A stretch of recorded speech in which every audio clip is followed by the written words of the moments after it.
ہمارے آقا و مولا حضور پر نور شاف یوم النشور صلی اللہ تعالیٰ علیہ وآلہ وبارک وسلم 27 جنگوں میں خود تشریف لے گئے، اور ان میں یوم الفرقان جس کو قرآن نے بیان کیا، بدر کے اندر بھی آپ تشریف لے گئے۔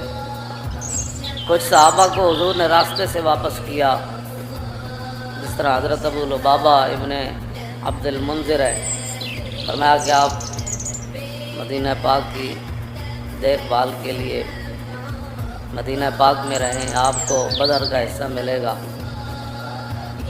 حضرت عثمان غنی کو فرمایا کہ آپ میری صاحبزادی ان کے نکاح میں تھیں، حضرت طیبہ طاہرہ حضرت رقیہ رضی اللہ تعالیٰ عنہ، فرمایا آپ ان کی تیمارداری کے لیے رہیں، آپ کو بدر کا حصہ ملے گا۔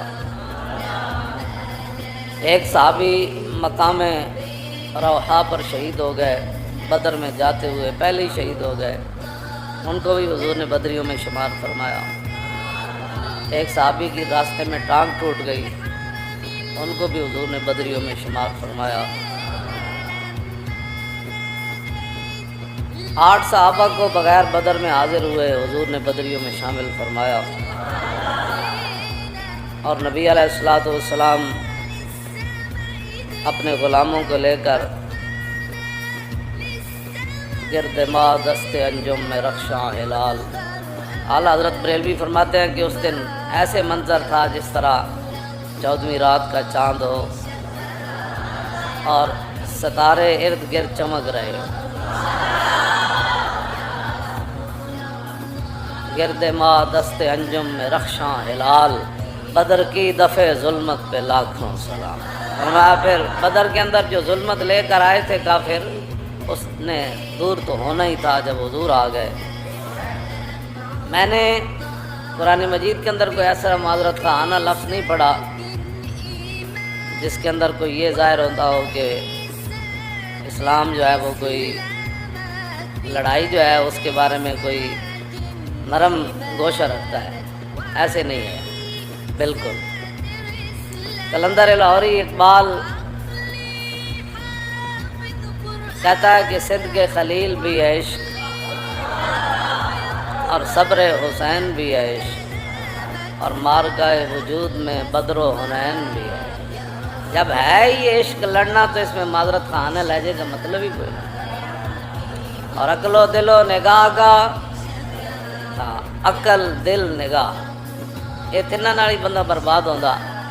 عقلی سوچ شروع کر دے بھئی نہیں جی ایسے تھا تو پھر ایسے کیوں ہوا، ایسے عقل و دل تے دل ہی ہے تے نگاہ اکھاں نال، یہ تینوں چیزیں انسان نو تباہ کر دیندیاں نے۔ اقبال کہندا عقل و دل و نگاہ کا مرشد اولی ہے عشق، عشق نہ ہو تو شر و دین بت قدہ تصورات۔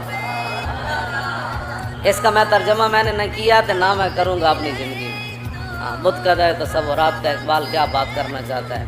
ہاں جی، قوم متحمل ہی نہیں ہے ان چیزوں کی، اس لیے میں صرف پڑھ دینے کا ذمہ دار ہوں کہ عقل و دل و نگاہ کا مرشد اولی ہے عشق، عشق نہ ہو تو شر و دین بت قدہ تصورات۔ 2 ہی گھوڑے تھے نبی علیہ الصلوۃ والسلام کے پاس، 2 ہی گھوڑے۔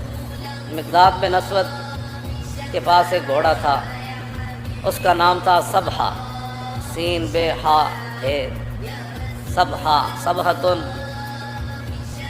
ان کے پاس ایک گھوڑا تھا مقداد بن اسود، اسی لیے انہوں نے کہا تھا کہ حضور عنبر کے غماد تک بھی چلے جائیں گے، ہم کوئی قوم موسیٰ تھوڑے ہیں، آپ حکم تو دیں، ہم آپ کے دائیں بھی لڑیں گے بائیں بھی لڑیں گے، آگے وقت آیا تو آگے جا کر بھی گردنیں کٹائیں گے، اور اگر پیچھے کہیں دشمن حملہ آور ہوا تو پیچھے بھی جا کر گردنیں کٹا دیں گے، ہم کوئی قوم موسیٰ ہے، ایسے نہیں ہوگا۔ فَذْهَبْ أَنْتَ وَرَبُّكَ فَقَاتِلَا، یہ قوم موسیٰ ہی کہہ سکتی ہے، آپ حکم تو دیں کہاں جانا ہے۔ ان کے گھوڑے کا نام صبحہ، اور دوسرا گھوڑا حضرت زبیر بن عوام کا تھا، اس کا نام تھا سیل۔ سیل کا معنی میں چلتا ہے جی میں سمندر دیا لہراں چل رہا۔ 2 گھوڑے 70 اونٹ اور 8 تلواریں، 305 بندے، یہ میرے آقا مولا سارا سامان لے کر چلے۔